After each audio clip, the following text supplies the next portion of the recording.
Hello everyone. In this class, I am going to discuss about the capital structure. ಈ ಕ್ಲಾಸಲ್ಲಿ ನಾವು capital structure ಅಂದರೆ ಏನು ಅಂತ ತಿಳ್ಕೊಳ್ಳೋಣ. Capital structure means it is a combination of various sources of funds or finance.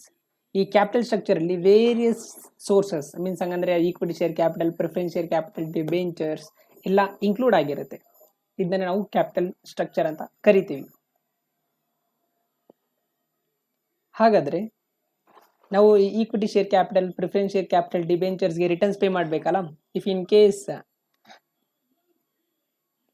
we assumed we are the company, we have to pay returns to different persons. First one, ಡಿಬೆಂಚರ್ಸ್ಗೆ ನಾವು ಇಂಟ್ರೆಸ್ಟ್ನ pay ಮಾಡ್ತೀವಿ. Next preference share ಕ್ಯಾಪಿಟಲ್ಗೆ ನಾವು preferential ಡಿವಿಡೆಂಡ್ನ pay ಮಾಡ್ತೀವಿ. Equity share ಕ್ಯಾಪಿಟಲ್ಗೆ means normal dividend pay ಮಾಡ್ತೀವಿ. Okay, so equity share capital are the real owner of the company. So okay, ನಾವು ಈಗ ಫಾರ್ಮೆಟಿಗೆ ಬರೋಣ. So problems always start with EBIT. ಈ EBIT ಓಕೆನಾ.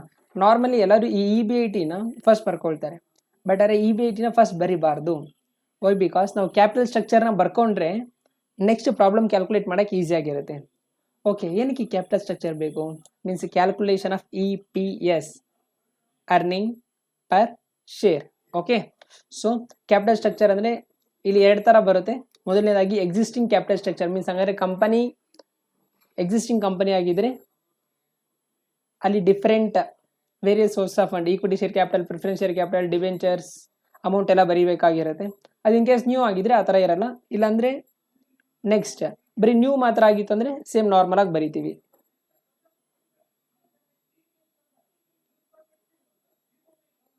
Problems always start with EBIT, earnings before interest and tax. Okay, so ಈ ಸ್ಟೇಜಲ್ಲಿ ನಾವು ಇಂಟ್ರೆಸ್ಟ್ನ less ಮಾಡ್ತೀವಿ. ಇಂಟ್ರೆಸ್ಟ್ ಯಾರಿಗೆ ಪೇ ಮಾಡಬೇಕು? ಸೊ ನಾವು ಇಂಟ್ರೆಸ್ಟ್ ಯಾರಿಗೆ ಪೇ ಮಾಡಬೇಕು ಅಂದರೆ ಡಿಬೆಂಚರ್ಸ್ಗೆ ನಾವು ಇಂಟ್ರೆಸ್ಟ್ನ ಪೇ ಮಾಡಬೇಕಾಗಿರುತ್ತೆ. ಓಕೆ, ಇಂಟ್ರೆಸ್ಟ್ ಆಯಿತು. ನಾವು ಇಂಟ್ರೆಸ್ಟ್ನ ಲೆಸ್ ಮಾಡಿದ್ರೆ EBT ಬರುತ್ತೆ, ಅರ್ನಿಂಗ್ಸ್ ಬಿಫೋರ್ ಟ್ಯಾಕ್ಸ್ ಬರುತ್ತೆ. ಓಕೆ, ಅರ್ನಿಂಗ್ಸ್ ಬಿಫೋರ್ ಟ್ಯಾಕ್ಸಲ್ಲಿ ನಾವು ಟ್ಯಾಕ್ಸ್ನ ಡಿಡಕ್ಟ್ ಮಾಡಬೇಕು. ಈ ಟ್ಯಾಕ್ಸ್ಗೆ ಕ್ವಶನ್ಸಲ್ಲೇ ನಾರ್ಮಲಿ ಪರ್ಸೆಂಟೇಜ್ ಕೊಟ್ಟಿರ್ತಾರೆ, 50%, 35% ಆ ಥರ. So next we will get earnings after tax. ಓಕೆನಾ, ಟ್ಯಾಕ್ಸ್ನ ಡಿಡಕ್ಟ್ ಮಾಡಿದ್ವಿ, ಅರ್ನಿಂಗ್ಸ್ ಆಫ್ಟರ್ ಟ್ಯಾಕ್ಸ್. ಸೊ ನಾವು ಈಗ ಪ್ರಿಫರೆನ್ಷಿಯಲ್ ಡಿವಿಡೆಂಟ್ನ ಪೇ ಮಾಡಬೇಕು. ಈ ಪ್ರಿಫರೆನ್ಷಿಯಲ್ ಡಿವಿಡೆಂಟ್ನ ನಾವು ಯಾರಿಗೆ ಪೇ ಮಾಡಬೇಕು ಅಂದರೆ preference share capital, preference share ಕ್ಯಾಪಿಟಲ್ಗೆ ಪೇ ಮಾಡಬೇಕು. Okay okay next amount balance ಇರುತ್ತೆ ಅಲ್ವಾ, ಸೊ ಅದನ್ನ ಎಲ್ಲ amount, all amount belongs to equity share holders. ಓಕೆನಾ, earnings available to equity share holders ಅಂತಲೂ ಕರೀತಾರೆ, profit available to equity share holder ಅಂತಲೂ ಕರೀತಾರೆ. ನೆಕ್ಸ್ಟ್ ನಾವು ಒಂದು ಶೇರಿಗೆ ಎಷ್ಟು ಪೇ ಮಾಡಿದ್ದೀವಿ ಅಂತ ಫೈಂಡ್ ಔಟ್ ಮಾಡಬೇಕು. ನಾವು in the sense company. Okay, so EPS is equal to earning per share is equal to earnings available to equity shares divided by, ಇಲ್ಲಿ ಶೇರ್ಸ್ ಅಂತಲೂ ಇರ್ಬೋದು, ಸಮ್ಟೈಮ್ಸ್ ಇಲ್ಲಿ ಮೇಲ್ ಬಂದಿರುತ್ತಲ್ಲ ಸೇಮ್ ಅಮೌಂಟ್ ಇಲ್ಲಿ ಇದೆಯಲ್ಲ, ಇಲ್ಲಿ ನೋಡಿ, ಇಲ್ಲಿ earnings available to equity share holders ಇದೆಯಲ್ಲ. ಸೊ ನಾವು ಇಲ್ಲಿ ಈಕ್ವಿಟಿ ಶೇರ್ಸ್ ಅಂತ ಬರೆದ್ರೆ ತಪ್ಪಾಗಲ್ಲ, ಇಲ್ಲ ಶೇರ್ ಹೋಲ್ಡರ್ಸ್ ಅಂತಲೂ ಬರಿಬೋದು.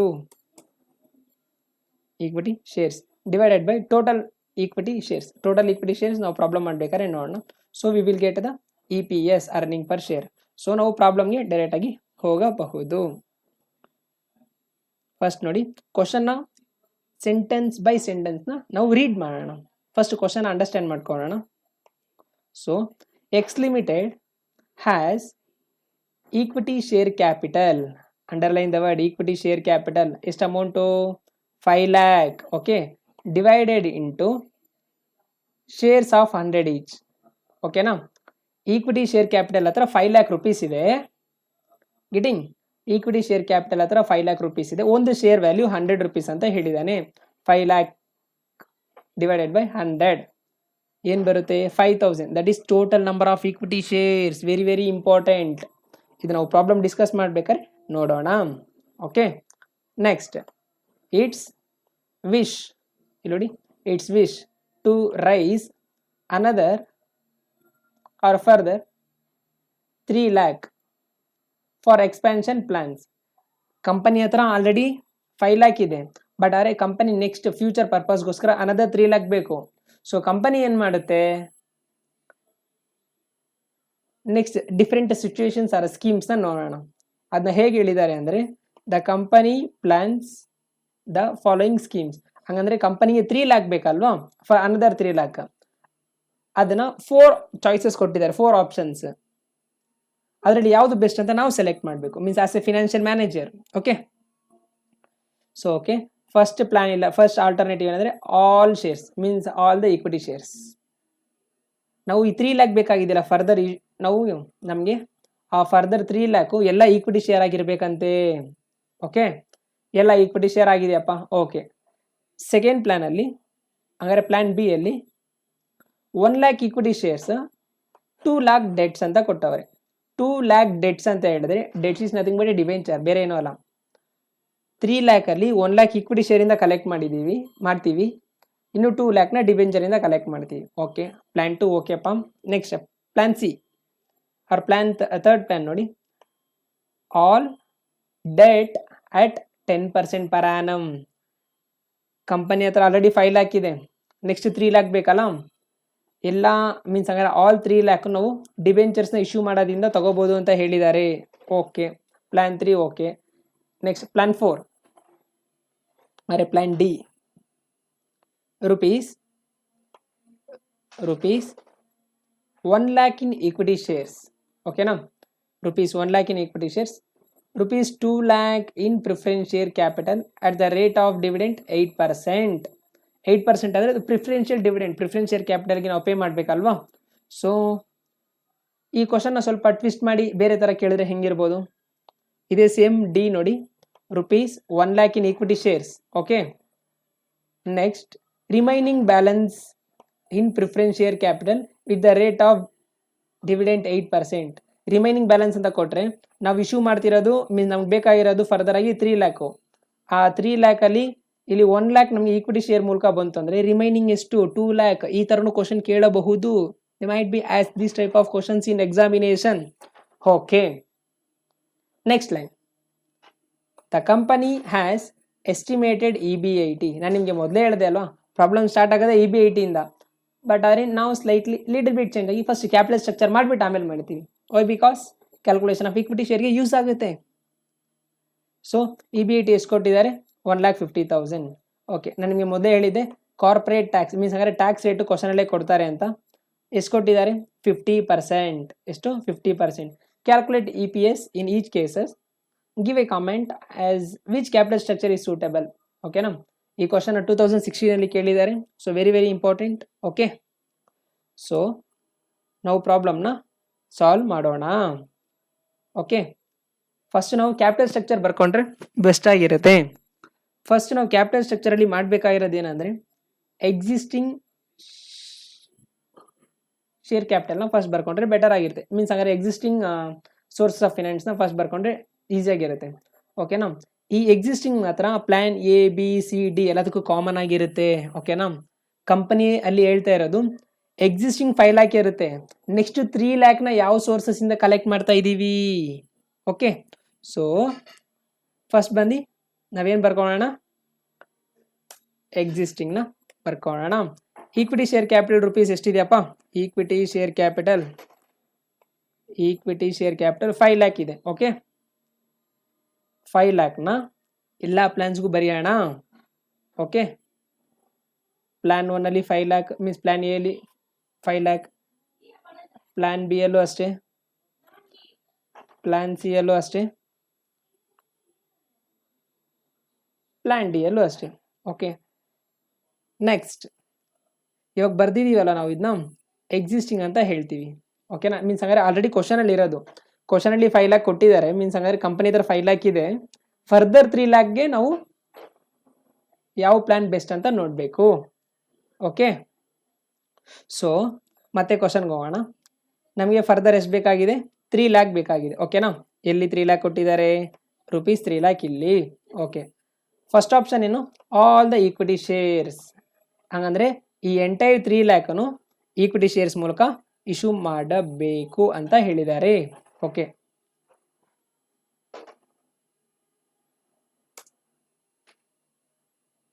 ಸೊ ಎಂಟೈರ್ ಎಷ್ಟು ಅಮೌಂಟು? 3 ಲ್ಯಾಕ್ ಬರ್ದಾಯ್ತು. ಫಸ್ಟ್ ಮೇಲಿದೆಯಲ್ಲ ಇದು ಯಾವುದು? Equity share capital. ಈ ಈಕ್ವಿಟಿ ಶೇರ್ ಕ್ಯಾಪಿಟಲ್ 5 ಲ್ಯಾಕ್ ಇರೋದು ಎಕ್ಸಿಸ್ಟಿಂಗ್ದು, ಮೀನ್ಸ್ ಹಂಗಂದ್ರೆ ಈ 3 ಲ್ಯಾಕ್ ಬಂದು ಫರ್ದರ್ ಆಗಿ ಇಶ್ಯೂ ಮಾಡ್ತಿರೋದು, ಮೀನ್ಸ್ ಹಂಗಾರೆ ಅನದರ್ ಅಂತಾನು ಹೇಳ್ಬೋದು. ಸೊ ಓಕೆ, ಪ್ಲಾನ್ ಬಿ ನೋಡೋಣ. ಪ್ಲಾನ್ ಬಿ ಅಲ್ಲಿ ಏನು ಹೇಳಿದ್ದಾರೆ? ಪ್ಲಾನ್ ಬಿ ಅಲ್ಲಿ ರುಪೀಸ್ 1 ಲ್ಯಾಕ್ ಇನ್ equity shares, rupees 1 lakh equity shares.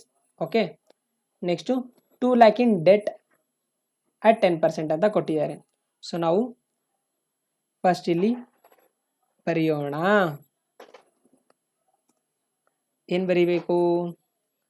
1 lac ರುಪೀಸ್ನ equity share capital ಅಂತ ಹೇಳಿದ್ರು. ಓಕೆ, ರಿಮೈನಿಂಗ್ 2 ಲ್ಯಾಕ್ ಇದೆ ಅಲ್ವಾ? ಹೇಗೆ? ಟೋಟಲ್ ಅಮೌಂಟ್ ಇಲ್ಲಿರೋದು 3 ಲ್ಯಾಕು, ಅದರಲ್ಲಿ 1 ಲ್ಯಾಕು ಇಲ್ಲಿ ಈಕ್ವಿಟಿ ಶೇರ್ಸ್ ಆಯಿತು. ನೆಕ್ಸ್ಟ್ 2 ಲ್ಯಾಕ್ ಓಕೆ ಡೆಟ್ ಅಂತ ಕೊಟ್ಟಿದ್ದಾರೆ, ಡೆಟ್ ಅಟ್ 10% ಅಂತ. ನಾವು ಈ ಡೆಟ್ ಅಟ್ 10% ಹೇಗೆ ಬರೀಬೇಕು ಅಂದರೆ, ನಾವು ಫಸ್ಟ್ ಆ 10% ಡಿಬೆಂಚರ್ಸ್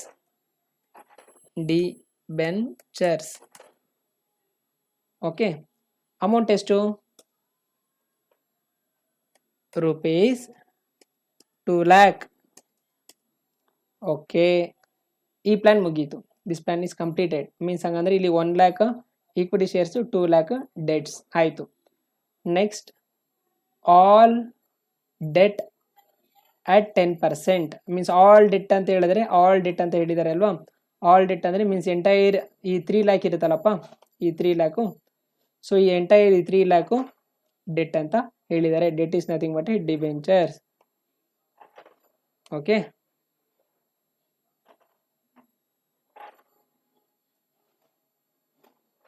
ಸೊ ನಾವೇನು ಮಾಡಬೇಕು? ಆ ಎಂಟೈರ್ 3 ಲ್ಯಾಕ್ನು ಬರ್ಕೊಂಡ್ವಿ. ನೆಕ್ಸ್ಟ್ ಏನು ಮಾಡೋಣ? Plan D or plan 4, 1 lakh rupees in equity shares, rupees 2 lakh in preference share capital at the rate of 8% dividend. So ಇಲ್ಲೂ ಅಷ್ಟೇ, ಫಸ್ಟ್ ನಾವು ಪರ್ಸೆಂಟೇಜ್ ಬರ್ಕೊಂಡ್ರೆ ಚೆನ್ನಾಗಿರುತ್ತೆ. Okay, preference share capital. So ಏನು ಹೇಳಿದ್ದಾರೆ? First 1 lakh rupees equity share capital ಕೊಟ್ಟಿದ್ದಾರೆ ಅಲ್ವಾ? ಅದನ್ನ ಬರೆದ್ಬಿಡೋಣ.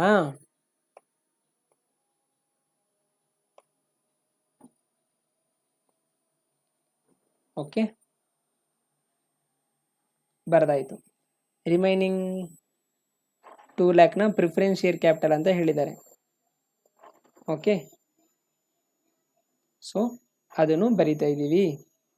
ಎಷ್ಟಿದು ಡಿವಿಡೆಂಟ್? 8%.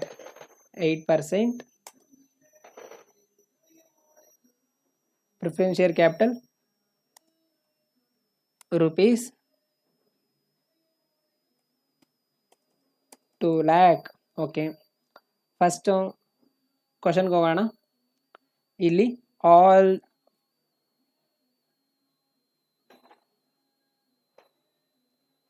ದ ಈಕ್ವಿಟಿ ಶೇರ್ಸ್ ಅಂತ ಹೇಳಿದ್ದಾರೆ, ರೈಟ್?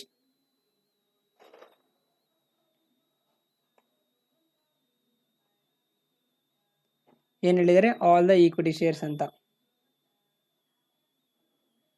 ಸೊ ಈ ಎಂಟೈರ್ ಫರ್ದರ್ 3 ಲ್ಯಾಕ್ ಬೇಕಲ್ಲ, ಅದು ಎಲ್ಲ ಈಕ್ವಿಟಿ ಶೇರ್ ಕ್ಯಾಪಿಟಲ್ ಆಯಿತು. ಸೊ ನೆಕ್ಸ್ಟ್ ಪ್ಲಾನಲ್ಲಿ ಏನು ಹೇಳಿದ್ದಾರೆ? 1 lakh equity shares, 2 lakh in debentures.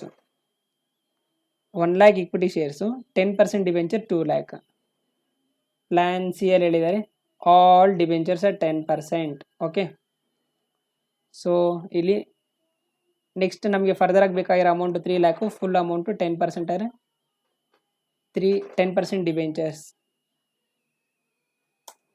Okay, plan D ಅರೆ ಪ್ಲ್ಯಾನ್ 4 ಅಂತಲೇ ಹೇಳಿದ್ರೆ ತಪ್ಪಾಗಲ್ಲ.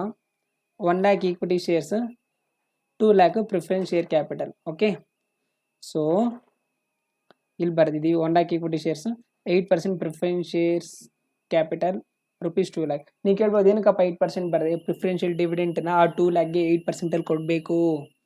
ಓಕೆ, ಸೊ ನಾವು we will calculate total number of equity ಶೇರ್ಸ್ನ ಬರೆಯೋಣ. ಎಲ್ಲಿದೆಯಪ್ಪ total number of equity shares? ಫಾರ್ಮೇಟಿಗೆ ಬನ್ನಿ. ಓಕೆ, ಇಲ್ಲಿ ಕೊಟ್ಟಿದ್ದಾರೆ total number of equity shares. Okay, ಏನಕ್ಕಂದರೆ ಹೇಳ್ತೀನಿ.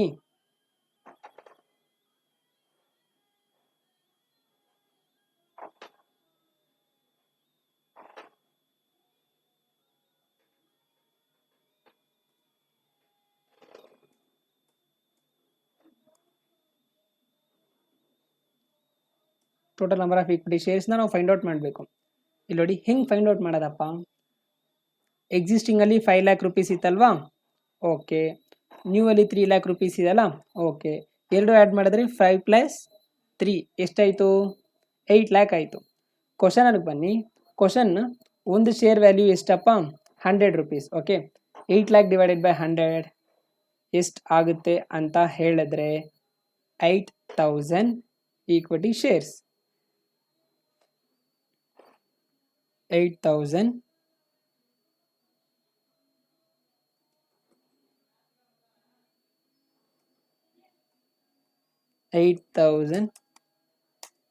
Equity shares. ಓಕೆನಾ? ಇದು ಟೋಟಲ್ EPS ಕ್ಯಾಲ್ಕುಲೇಟ್ ಮಾಡೋಕ್ಕೆ ಯೂಸ್ ಆಗಿರುತ್ತೆ.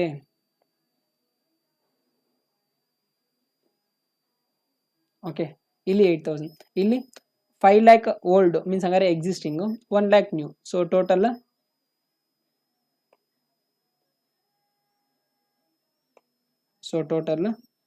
8000, ಸಾರಿ, ಈ ಟೋಟಲ್ 5 + 1 ಸಾರಿ 6000 ಅಲ್ವಾ?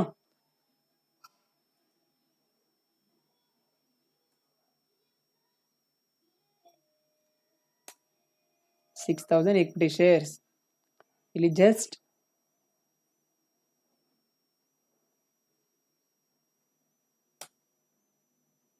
5000 ಈಕ್ವಿಟಿ ಶೇರ್ಸ್.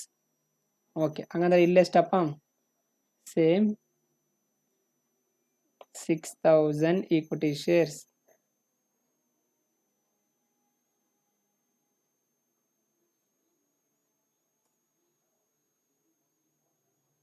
ಓಕೆ, ಇವಾಗ ಟೋಟಲ್ ನಂಬರ್ ಆಫ್ ಶೇರ್ಸು ಬರೆದಾಯಿತು. ಪ್ರಾಬ್ಲಮ್ ಎಲ್ಲಿಂದ ಸ್ಟಾರ್ಟ್ ಆಗಬೇಕು?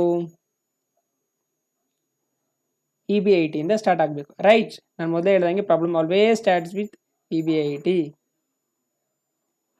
ಸೊ ನಾವು ಫಸ್ಟ್ EB80ನ ಬರೆಯೋಣ. EB80 ಕ್ವಶನ್ಗೆ ಹೋಗೋಣ. ಕ್ವಶನಲ್ಲಿ EB80 ಎಷ್ಟು ಕೊಟ್ಟಿದ್ದಾರೆ? ₹1,50,000 ಬರೀರಿ. So actually this 1,50,000 for all plans. For all plan means ಹಂಗಾರೆ ಎಲ್ಲ 4 ಪ್ಲಾನ್ಗಳಿಗೂ ಬರೀಬೇಕು. Okay, EB80 ಬರೆದಾಯಿತು.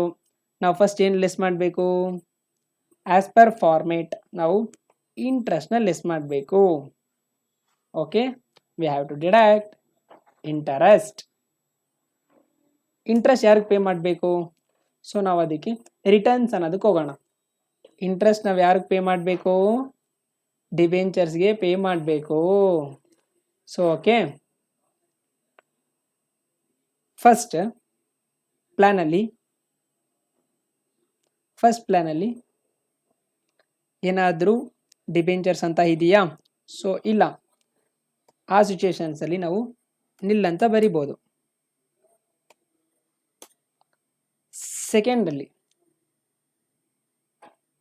10% debentures of rupees 2 lakh ಅಂತ ಕೊಟ್ಟಿದ್ದಾರೆ. ಓಕೆನಾ, 2 lakh ಇಂಟು 10% ಅಂದರೆ ಅಮೌಂಟ್ ಎಷ್ಟಾಯಿತು? 20,000. I will repeat one more time. ನೋಡಿ, ಇಲ್ಲಿ ಎಕ್ಸಿಸ್ಟಿಂಗ್ ಅಲ್ಲಿ ಡಿಬೆಂಚರ್ ಕೊಟ್ಟಿಲ್ಲ, ಬಟ್ ಆದರೆ ನ್ಯೂ ಅಲ್ಲಿ ಕೊಟ್ಟಿದ್ದಾರೆ. ಮೀನ್ಸ್ ಹಂಗಾರೆ 3 lakh ರೈಸ್ ಮಾಡಿದ್ವಲ್ಲ, ಅದರಲ್ಲಿ 2 lakh ಅಂತೆ 10% ಅಂತೆ.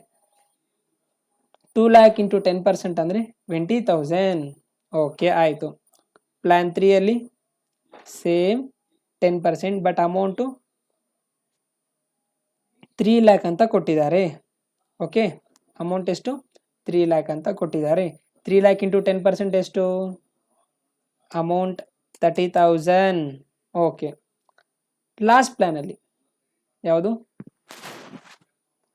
ಪ್ಲಾನ್ 4 ಅಲ್ಲಿ ಡಿಬೆಂಚರ್ಸ್ ಏನಾದ್ರು ಕೊಟ್ಟಿದ್ದಾರಾ? ಸೊ ಏನು ಕೊಟ್ಟಿಲ್ಲ, ನಾವು ನಿಲ್ ಅಂತ ಬರೀಬಹುದು. ಎಲ್ಲಿ ಗೊತ್ತಾಗುತ್ತೆ? ನಾವು ಈ ಕ್ಯಾಪಿಟಲ್ ಸ್ಟ್ರಕ್ಚರ್ನ ಕರೆಕ್ಟಾಗಿ ಬರ್ಕೊಂಡ್ರೆ, ಇಲ್ಲಿ ನೋಡಿ, ಫಾರ್ ಎಕ್ಸಾಂಪಲ್ ಈ ಕ್ಯಾಪಿಟಲ್ ಸ್ಟ್ರಕ್ಚರ್ ಬರ್ಕೊಂಡ್ವಿ, ಇಲ್ಲಿ ಡಿಬೆಂಚರ್ ಕೊಟ್ಟಿದ್ದಾರಾ? ಇಲ್ಲ. ಈ ಥರ ಒಂದೊಂದು ಕ್ಯಾಪಿಟಲ್ ಸ್ಟ್ರಕ್ಚರು ನೋಡುತ್ತಾ ಬರ್ಕೊಂಡ್ರೆ ಕರೆಕ್ಟಾಗಿರುತ್ತೆ, ಪ್ರಾಬ್ಲಮಲ್ಲಿ ಕನ್ಫ್ಯೂಷನ್ಸ್ ಆಗಲ್ಲ. Getting sir? ಓಕೆ, ನಾವು ಇದನ್ನ ಡಿಡಕ್ಟ್ ಮಾಡಿದ್ರೆ ನಮಗೇನು ಬರುತ್ತೆ ನೋಡಿ, earnings before interest and tax ಅಂತ ಇದೆ. Okay, so earnings before tax ಬರುತ್ತೆ. ಫಾರ್ಮೆಟ್ಗೆ ಹೋಗೋಣ. EBT. ಓಕೆ, ಸೊ ನಾವೇನು ಡಿಡಕ್ಟ್ ಮಾಡಿದ್ವಿ? ಇಂಟರೆಸ್ಟ್ನ ಡಿಡಕ್ಟ್ ಮಾಡಿದ್ವಿ. ನೋಡಿ, ಸೇಮ್ ಒಂದು ವರ್ಡ್ ಮಿಸ್ ಆಗಿದೆ ಅಷ್ಟೇ. ಯಾವುದೋ ಅದು ಇಂಟ್ರೆಸ್ಟ್ ಡಿಡಕ್ಟ್ ಮಾಡಿರೋದಕ್ಕೆ ಮಿಸ್ ಆಗಿರೋದು. ಅರ್ನಿಂಗ್ಸ್ ಬಿಫೋರ್ ಟ್ಯಾಕ್ಸಲ್ಲಿ, ಬಿಫೋರ್ ಇಂಟ್ರೆಸ್ಟ್ ಆ್ಯಂಡ್ ಟ್ಯಾಕ್ಸಲ್ಲಿ ನಾವು ಇಂಟ್ರೆಸ್ಟ್ನ ಲೆಸ್ ಮಾಡಿದ್ರೆ ಅರ್ನಿಂಗ್ ಬಿಫೋರ್ ಟ್ಯಾಕ್ಸ್ ಬಂತು. ಓಕೆನಾ? ಸೊ ಫಸ್ಟಲ್ಲಿ ಏನು ಡಿಡಕ್ಟ್ ಮಾಡಿಲ್ಲ. ಓಕೆ, ಸೊ ಹಂಗಂದರೆ ಸೇಮ್ ಅಮೌಂಟ್ ಬರುತ್ತೆ. ಇಲ್ಲಿ 1,50,000 20,000ನ ಡಿಡಕ್ಟ್ ಮಾಡಿದ್ರೆ 1,30,000 ಬರುತ್ತೆ. ಓಕೆ, ಇಲ್ಲಿ ಸೇಮ್ 1,50,000 30,000 ಡಿಡಕ್ಟ್ ಮಾಡಿದ್ರೆ 1,20,000 ಬರುತ್ತೆ. Getting sir? ಸೊ ಇಲ್ಲಿ ಏನು ಚೇಂಜಸ್ ಇಲ್ಲ, ಮೀನ್ಸ್ ಯಾಕಂದ್ರೆ ಏನು ಡಿಡಕ್ಟ್ ಮಾಡಿಲ್ಲ. 1,50,000 ಆಯಿತು. ಓಕೆ, ಸೊ ನಾವು ನೆಕ್ಸ್ಟ್ ಏನು ಡಿಡಕ್ಟ್ ಮಾಡಬೇಕು? ಅರ್ನಿಂಗ್ ಬಿಫೋರ್ ಇಂಟ್ರೆಸ್ಟ್ ಆ್ಯಂಡ್ ಟ್ಯಾಕ್ಸಲ್ಲಿ ಫಸ್ಟ್ ಇಂಟ್ರೆಸ್ಟ್ ಡಿಡಕ್ಟ್ ಮಾಡಿದ್ವಿ, ನೆಕ್ಸ್ಟ್ ಟ್ಯಾಕ್ಸ್. ಓಕೆ, ಫಾರ್ಮೆಟ್ ಒಂದ್ಸಲ ನೋಡೋಣ. ಲೆಸ್ ಟ್ಯಾಕ್ಸ್, ಟ್ಯಾಕ್ಸ್ನ ಲೆಸ್ ಮಾಡಬೇಕು. ಓಕೆ, ಟ್ಯಾಕ್ಸ್ ಎಷ್ಟು ಪರ್ಸೆಂಟೇಜು ಗೊತ್ತಿಲ್ಲ ಅಲ್ವಾ? ಕ್ವಶನ್ಗೆ ಹೋಗೋಣ. ಕಾರ್ಪೊರೇಟ್ ಟ್ಯಾಕ್ಸ್ ಈಸ್ 50% ಅಂತ ಕೊಟ್ಟಿದ್ದಾರೆ ಅಲ್ವಾ? ಸೇಮ್ ಅದನ್ನೇ ಬರೆಯೋಣ. Okay, at 50%. ಯಾವ ಅಮೌಂಟ್ ಮೇಲೆ? ಮೀನ್ಸ್ EBT ಮೇಲೆ 50%. ಇಲ್ಲಿ ಎಷ್ಟಿದೆಯಪ್ಪ? 1,50,000. ಅದ್ರ ಮೇಲೆ 50% ಅಂದರೆ 75,000. ನೆಕ್ಸ್ಟ್ 1,30,000 ಮೇಲಿದೆ. ಎಲ್ಲಿದೆ? ಇಲ್ಲಿದೆ. ಓಕೆ, 50% ಅಂದರೆ 65,000. ಸೊ ನೆಕ್ಸ್ಟ್ 1,20,000 ಇದೆ. ಸೊ ನಾವು ಅದರಲ್ಲಿ 50% ಅಂದರೆ 60,000. ಓಕೆ, ಇಲ್ಲಿ ಏನು ಚೇಂಜಸ್ ಇಲ್ಲ. ಇಲ್ಲಿ 1,50,000 ಇದೆ ಅಲ್ವಾ? ಸಾರಿ, 1,50,000 ಇದೆ. ಇಲ್ಲೇನು ಮೇಲಿಂದ ಏನು ಚೇಂಜಸ್ ಇಲ್ಲ. ಇಲ್ಲಿ ತಲದ 1,50,000 ಇತ್ತು, ಬಟ್ ಇಲ್ಲಿ ನಾವು 50% ಟ್ಯಾಕ್ಸ್ ಕೊಡಬೇಕು. ಸೊ ಅಮೌಂಟ್ ಎಷ್ಟು? 75,000. ಸೊ ಇವಾಗ ನಮ್ಗೇನು ಬರುತ್ತೆ? Earnings after tax. Earnings after tax, earning after tax ಏನೋ ಸಿಕ್ತು. ಓಕೆನಾ? ಸೊ ಅಮೌಂಟ್ ಎಷ್ಟು? 50% ಹೇಳಿ ಅಂತ ಹೇಳಿದ್ದಾರೆ ಅಲ್ವಾ? 1,50,000 50% 75,000 ಡಿಡಕ್ಟ್ ಮಾಡಿದ್ರೆ ಎಷ್ಟು ಸಿಗುತ್ತೆ? ಸೇಮ್ 75,000. ಇಲ್ಲೂ ಅಷ್ಟೇ. 130 1,30,000 65 ಡಿಡಕ್ಟ್ ಮಾಡಿದ್ರೆ ಸೇಮ್ ಅಮೌಂಟ್. ಓಕೆ, ಇಲ್ಲಿ 1,60,000 ಸಾರಿ 1,20,000 60 ಡಿಡಕ್ಟ್ ಮಾಡಿದ್ರೆ 60,000 ಸಿಗುತ್ತೆ. I will repeat one more time. 1,20,000 ಇದೆ, ಅದರಲ್ಲಿ 60,000 ಡಿಡಕ್ಟ್ ಮಾಡಿದ್ರೆ ಮತ್ತೆ 60,000 ಬರುತ್ತೆ. ಓಕೆ, ಸೊ ಇಲ್ಲಿ 1,50,000 75,000 ಡಿಡಕ್ಟ್ ಮಾಡಿದ್ರೆ ಎಷ್ಟು? 75,000 ಡಿಡಕ್ಟ್ ಮಾಡಿದ್ರೆ ಸೇಮ್ 75,000 ಬರುತ್ತೆ. ಸೊ ಓಕೆ, ನಾವು ನೆಕ್ಸ್ಟು ಪ್ರಿಫರೆನ್ಷಿಯಲ್ ಡಿವಿಡೆಂಟ್ ಕೊಡಬೇಕು. ಮೀನ್ಸ್ ಹಂಗಾದ್ರೆ ಯಾರಿಗೆ? ಪ್ರಿಫರೆನ್ಸ್ ಶೇರ್ ಹೋಲ್ಡರ್ಸ್ಗೆ ಕೊಡಬೇಕು. ನಾವು ನೆಕ್ಸ್ಟು ಪ್ರಿಫರೆನ್ಷಿಯಲ್ ಡಿವಿಡೆಂಟ್ ಕೊಡಬೇಕು ಯಾರಿಗೆ? ಪ್ರಿಫರೆನ್ಸ್ ಶೇರ್ ಹೋಲ್ಡರ್ಸ್ಗೆ. ಸೊ ಪ್ರಿಫರೆನ್ಷಿಯಲ್ ಡಿವಿಡೆಂಟ್ ಬರ್ದಾಯ್ತು. ಯಾರು ಕೊಡಬೇಕು? Preference share holders. ಫಸ್ಟ್ ಪ್ಲಾನಲ್ಲಿ ಯಾವುದಾದ್ರು ಪ್ರಿಫರೆನ್ಸ್ ಶೇರ್ ಕ್ಯಾಪಿಟಲ್ ಇದೆಯಾ? ಸೊ ಮೀನ್ಸ್ ಹೆಂಗೆ ಗೊತ್ತಾಗುತ್ತೆ? ನಾವು ಇಲ್ಲಿ ಬರ್ಕೊಂಡಿರ್ತೀವಲ್ವಾ, ಇಲ್ಲಿ ನೋಡಿ ಎಲ್ಲಾದರೆ ಪ್ರಿಫರೆನ್ಸ್ ಶೇರ್ ಕ್ಯಾಪಿಟಲ್ ಇದೆಯಾ? ಸೊ ನೋ, ಏನೂ ಇಲ್ಲ ಅಲ್ವಾ? ಸೊ ನಿಲ್. ಸೆಕೆಂಡ್ ಪ್ಲಾನಲ್ಲಿ ಇದೆಯಾ? ಹೆಂಗೆ ಗೊತ್ತಾಗುತ್ತೆ? ಸೊ ಇಲ್ಲೂ ಇಲ್ಲ. ಸೊ ಇಲ್ಲೇನು ಬರಿಬೋದು? ನಿಲ್ ಅಂತ ಬರಿಬಹುದು. ಸೊ ಇಲ್ಲಿ ಏನಾದರೂ ಪ್ರಿಫರೆನ್ಸ್ ಶೇರ್ ಕ್ಯಾಪಿಟಲ್ ಇದೆಯಾ? ಸೊ ಇಲ್ಲೂ ಇಲ್ಲ. Same NIL nil. So but ಆದರೆ ಪ್ಲ್ಯಾನ್ ಡಿ ಅಲ್ಲಿ ಇಲ್ಲ ಪ್ಲ್ಯಾನ್ 4 ಪ್ರಿಫರೆನ್ಸ್ ಶೇರ್ ಕ್ಯಾಪಿಟಲ್ ಇದೆ. ಎಷ್ಟಿದೆ? 8% preference share capital of rupees 2 lakh. 2 lakhಗೆ 8% ಅಂದರೆ ಎಷ್ಟಾಯಿತು? 16,000. Getting sir? So okay, next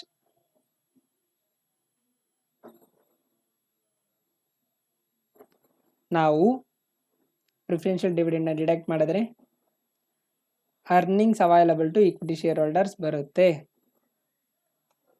earnings available to equity share holders. Okay, earnings available to equity share holders ಆಯಿತು. ಎಷ್ಟು ಅಮೌಂಟು? 75 ನಿಲ್ಲೋಯ್ತು ಅಂದರೆ ನಿಲ್ಲ ಅಂದರೆ 0 ಬೇರೆ ಏನೂ ಇಲ್ಲ. ಓಕೆ, ಸೇಮ್ ಇಲ್ಲೂ ನಿಲ್ಲಿದೆ ಅಲ್ವಾ?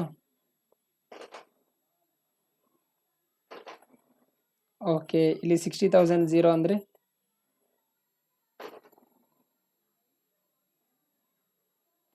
ಓಕೆ ಇಲ್ಲಿ ಬಟ್ ಅರೆ 75,000 ಇಲ್ಲಿ 16,000 ಡಿಡಕ್ಟ್ ಮಾಡಬೇಕು. ಯಾಕಂದರೆ ಪ್ರಿಫರೆನ್ಷಿಯಲ್ ಡಿವಿಡೆಂಡ್ನ ಪೇ ಮಾಡಿದ್ದೀವಿ.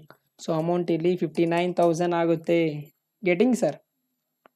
ಸೊ ಓಕೆ, ನೆಕ್ಸ್ಟ್ ಏನು ಮಾಡಬೇಕು? ಅರ್ನಿಂಗ್ ಪರ್ ಶೇರ್ನ ಫೈಂಡ್ ಔಟ್ ಮಾಡಬೇಕು. Calculate EPS.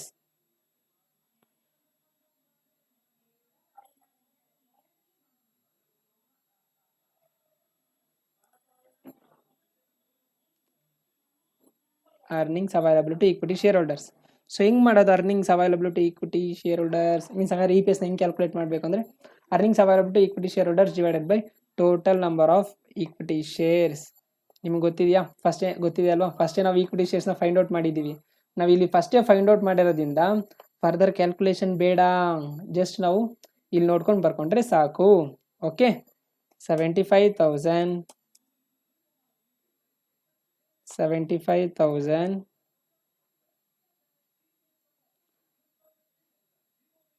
Divided by equity shares ಎಷ್ಟಿದೆ ಸರ್? ಇಲ್ಲಿ ಈಕ್ವಿಟಿ ಶೇರ್ಸ್ 8,000 ಇದೆ. ಓಕೆನಾ? 8,000. ಓಕೆ, ಇಲ್ಲಿ 65,000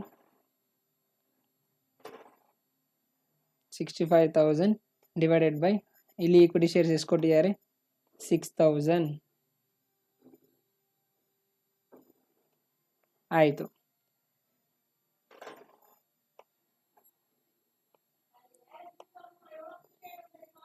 ಇಲ್ಲಿ 60,000 divided by total number of equity shares ಎಷ್ಟಿದೆ sir? 5,000. So we will right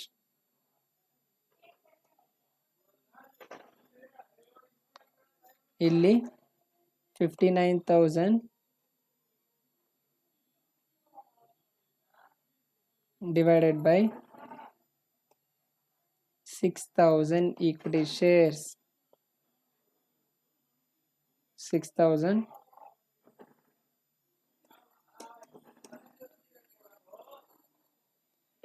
problem ನಮ್ಗೆ ಯಾವುದು EPS ಜಾಸ್ತಿ ಬರುತ್ತೆ ಅಂತ ಗೊತ್ತಿಲ್ಲ, but I will give one assurance.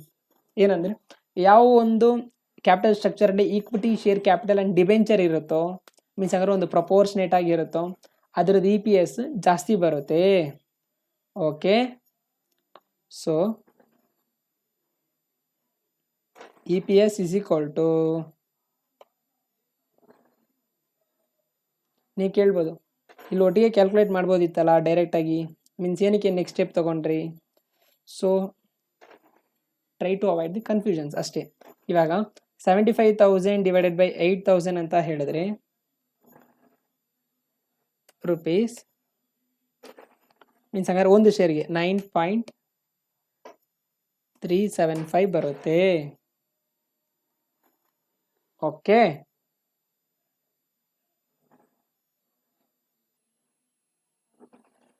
So 75,000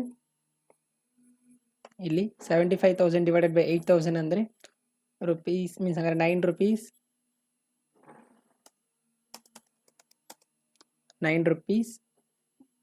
37 means 375 ಪೈಸಾ ಬರುತ್ತೆ. ಓಕೆ, ನೆಕ್ಸ್ಟ್ 65,000 ಡಿವೈಡೆಡ್ ಬೈ 6,000 ಅಂತ ಹೇಳಿದ್ರೆ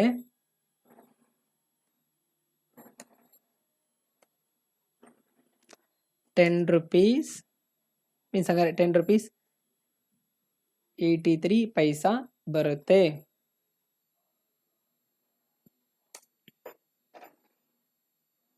ಸೊ ಇಲ್ಲಿ ಪ್ಲಾನ್ ಸಿ ಅಲ್ಲಿ 60,000 ಡಿವೈಡೆಡ್ ಬೈ 5,000 ಅಂತ ಹೇಳಿದ್ರೆ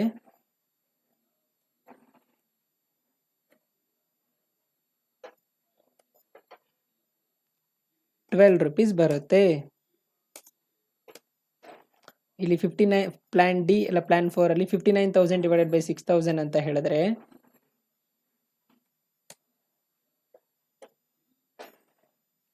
₹9.83 ಪೈಸಾ ಬರುತ್ತೆ.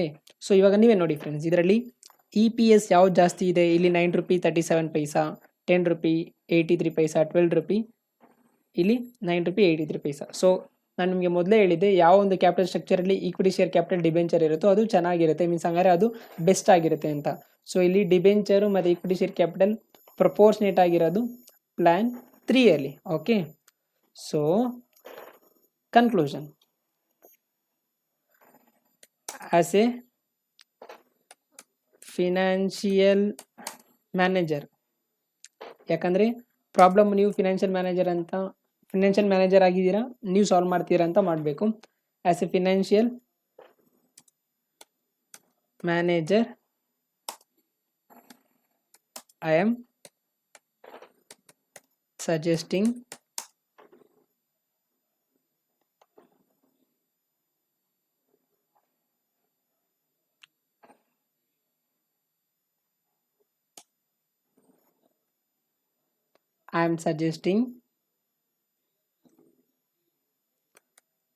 ಪ್ಲಾನ್, ಯಾವ ಪ್ಲಾನಲ್ಲಿ ಜಾಸ್ತಿ ಇತ್ತು? ಇಲ್ಲಿ ಪ್ಲಾನ್ ಸಿ ಅಲ್ಲಿ ಜಾಸ್ತಿ ಇತ್ತು, ರೈಟ್? ಸೊ ₹12 ಅಲ್ವಾ? ಸೊ ಅದಕ್ಕೆ plan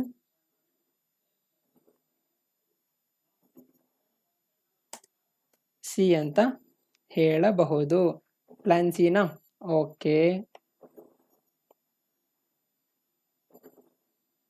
plan C, plan 3, anything. Okay, ನೀವು ಹೆಂಗೆ ಬರ್ಕೊಂಡಿರ್ತೀರೋ ಆ ಥರ ಹೇಳ್ಬೋದು.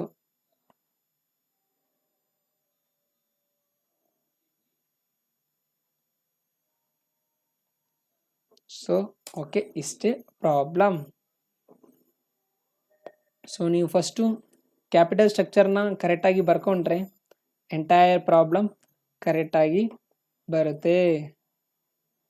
ಕ್ಯಾಪಿಟಲ್ ಸ್ಟ್ರಕ್ಚರೇ ರಾಂಗ್ ಆಗಿತ್ತು ಅಂದರೆ ನಿಮ್ಮ ಪ್ರಾಬ್ಲಮ್ ರಾಂಗ್ ಆಗಿರಬಹುದು.